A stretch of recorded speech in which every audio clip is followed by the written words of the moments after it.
O objetivo dessa aula é a gente corrigir exercício. Então, olha só, dado os gráficos das funções afim f e g, funções de reais em reais, esboce em um mesmo plano cartesiano o gráfico das funções h de x igual a f de x menos g de x e m de x igual a g de x menos f de x, né? O inverso ali, a função... O inverso não, né? O oposto, desculpa. A função mx aqui, a f de x era f de x menos g e a m é g de x menos f. E pediu para classificar em crescente, decrescente ou constante essas funções. Então, ó, neste gráfico aqui tem a representação aí das funções f e das funções g, ok? De cara, eu já consigo ver aqui nas funções f e nas funções g qual que é o valor do b, né? Ó, o valor do b da função f é onde a função corta o eixo y. E é esse ponto B1 aqui. E o b da função g é onde a função g corta o eixo y, que é esse ponto aqui, B2. Essas retas são paralelas, né? Porque o ângulo formado entre a reta e o eixo x é igual, né? Ó, ambos medem alfa, ok? Aí a gente tem que esboçar, né, os gráficos dessas funções ali e dizer, né, das funções m de x e da função h de x e dizer se eles são crescente, decrescente ou constante. A primeira coisa que a gente tem que fazer é identificar qual que é a função h e qual que é a função m, né? Porque as únicas funções que, na realidade, nenhuma função foi dada, né? Foi dada aqui só o gráfico da função f e da função g. Mas aí a gente tem que descobrir qual que é a função h de x e qual que é a função m de x. Então a gente vai usar aquela ideia que a gente viu no exemplo, né, no vídeo anterior. Eu vou escrever a forma genérica da função f e da função g. Tá vendo? Ó? Ambas as funções, tanto a m de x como a h de x, têm f e g aqui. Então, eu vou escrever eles na forma genérica. Como que eu escrevo isso dali na forma genérica? A forma genérica de uma função do primeiro grau é assim, ó. Ax mais b. A forma genérica de uma outra função, né, aqui que eu posso chamar de g, também do primeiro grau, tem essa cara aqui, ó, ax mais b, ok? Isso aqui, a gente chama isso daqui de função do primeiro grau, ó, função do primeiro grau genérica. Por que genérica?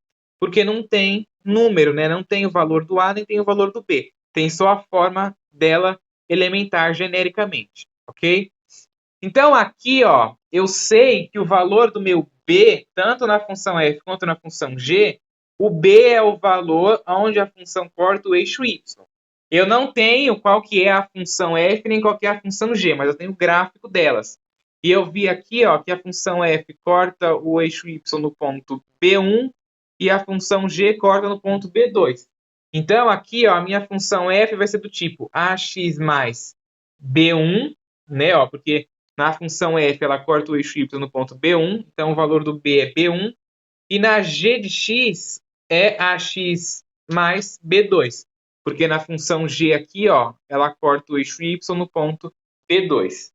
Entenderam?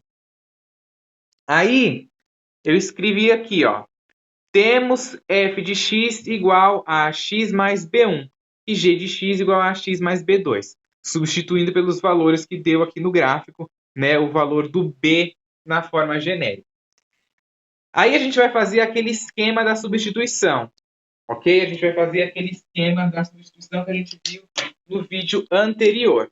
Então, ó, eu tenho h de x igual a f de x menos g de x. Aí eu lembro, quem é f de x? F de x é ax mais b1, né? Ó, f de x é ax mais b1. Quem é g de x? G de x é ax mais b2. Aí eu vim aqui substituir, né? Substituir a g, substituir a f. E aqui tem esse sinal de menos, ó. E eu conservei ele aqui. Aí eu coloco esse valor aqui da minha função g entre parênteses, porque esse sinal de menos ele está multiplicando toda a função g. Ok? Aí a gente tem que fazer a distributiva do sinal. Esse sinal de menos ele vai trocar todo o sinal dessas duas parcelas que tem aqui dentro. Então vai ficar ax mais b1, que eu copiei aqui, menos ax dá menos ax, menos b2 dá menos b2. Ok? Multipliquei esse menos com ax, que deu menos ax, e o menos com b2, que deu menos b2, né? Fazendo a regra de sinal, ambos estavam positivos, menos com mais dá menos com mais dá menos, ok?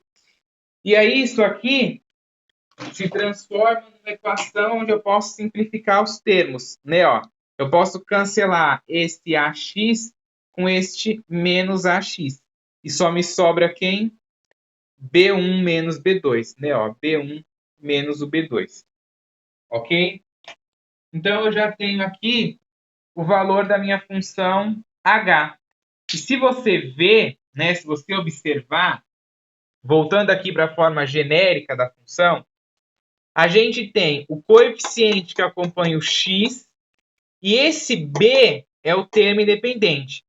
Numa função do primeiro grau, o termo independente é sempre uma constante, né? É sempre ou é o número 1, é o número 2, o número 3.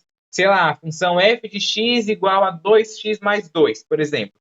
O valor do b seria 2, né? Ó, se eu tiver uma função desse tipo aqui, f de x igual a 2x mais 2. Olhando na forma genérica, ó, o valor do b vale 2 e o valor do a também vale 2. Só que esse 2 aqui, ó, a gente chama ele de constante. A gente chama esse 2 de um número constante, né, de uma constante qualquer. Número 2, número 3, número 4, todos são constantes, ok? E aqui, ó, só me restou o valor do B, né? Ó, sobrou B1 menos B2. Ou seja, eu subtraí este valor que é uma constante deste valor que também é uma constante. Então, o resultado de B1 menos B2 também vai ser uma constante. Então, a função h de x não é uma função... é uma função do primeiro grau, na realidade, só que constante, ok? Aqui do lado, vamos ver se vai acontecer a mesma situação. Ó. Eu tenho a função m de x igual a g de x menos f de x. Quem é g de x? Ax mais b2. Então, substitui aqui, ax mais b2. Menos, quem é f de x? Ax mais b1. Então, tá aqui, ax mais b1. Aí, de novo, copiei aqui o ax mais b2 aqui embaixo e eu fiz a distributiva aqui com esse sinal, que ele vai ficar menos mais ax vai dar menos ax. Menos mais b1 dá menos b1, ok? Aí, de novo, né, a gente tem termos semelhantes aqui, ó. Ax menos ax. Posso simplificar. Eu tinha um ax, gastei um ax, fiquei com zero. E aqui me sobrou b2 menos b1, né? Ó, ficou o inverso, né? O inverso não, o oposto disso daqui. Antes era b1 menos b2, aí ficou b2 menos b1. E também é uma constante, né? Eu fazer uma constante, b2, menos outra constante, b1, o resultado é uma constante também, ok? Então, a função h de x e a função m de x são funções constantes. Então, já vimos aqui que não é uma função nem crescente nem decrescente, e sim constante. Só que ele pede ainda para esboçar, né? Ó, esboce em o mesmo plano cartesiano o gráfico das funções h de x e m de x. Então, eu fiz aqui, ó. Nesse plano cartesiano aqui, eu esbocei o gráfico delas. Então, ó, a função h de x ficou esse ponto aqui, b1 menos b2, né? Esse ponto aqui é o ponto b1 menos b2. E aqui embaixo, a função m de x, que é o ponto b2 menos b1, ok? E ambas aí são funções constantes, certo? Bom, deixa eu apagar isso daqui agora, porque não vai precisar mais. Olha só agora esse outro exercício aqui. Marcos vai usar as suas economias para pagar a mensalidade de sua faculdade. A função que representa a quantia em dinheiro das economias de Marcos após iniciar a faculdade em função do tempo em meses é uma função crescente ou decrescente? Bom, a análise que você tem que ter nesse exercício é uma análise simples. Imagina que você aí é um estudante de uma escola, né? Você é estudante aí, sei lá, de uma escola particular qualquer. Imagina ser estudante de escola particular. Aí você foi começar a sua escola, você tinha 10 mil reais. Você tinha 10 mil reais. Quando você estava lá em janeiro para fazer a mensalidade, para ir ver, né, a mensalidade da escola. Você tinha 10 mil. Aí você viu, você está lá no 8º ano. Você está no seu filho, está lá no 8º ano, você tinha 10 mil, aí você foi matricular seu filho no 8º ano. A mensalidade no 8º ano, suponha que custa 800 reais, certo? 800 reais. Ao passar dos meses que você matriculou seu filho no 8º ano de uma determinada escola, você tinha 10 mil.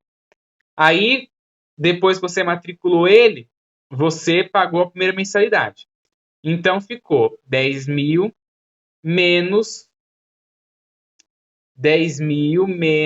800 reais, certo? Porque você tinha 10 mil reais de entrada, pagou a primeira parcela, 10 mil menos 800. Aqui vai ficar zero, aqui vai ficar zero. Vou pegar emprestado, aqui vai ficar zero.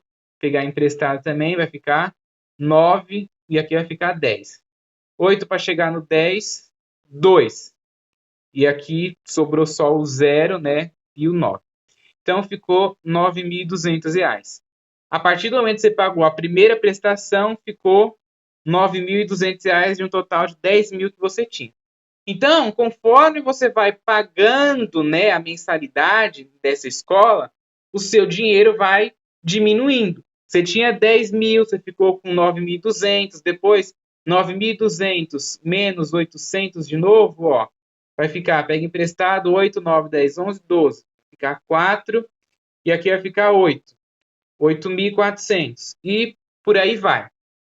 Então, essa função, a função, né, que representa aí a quantia em dinheiro das economias de Marcos após a faculdade, né, em função do tempo, em meses, é uma função decrescente, porque o dinheiro que ele tinha no começo da faculdade não vai ser o mesmo que ele vai ter conforme for pagando as mensalidades, né? O dinheiro vai diminuindo. Então, essa é uma função decrescente, a função que representa isso aí, ok? Então, é isso aí. Esses dois exercícios que eu tinha para mostrar para vocês neste vídeo.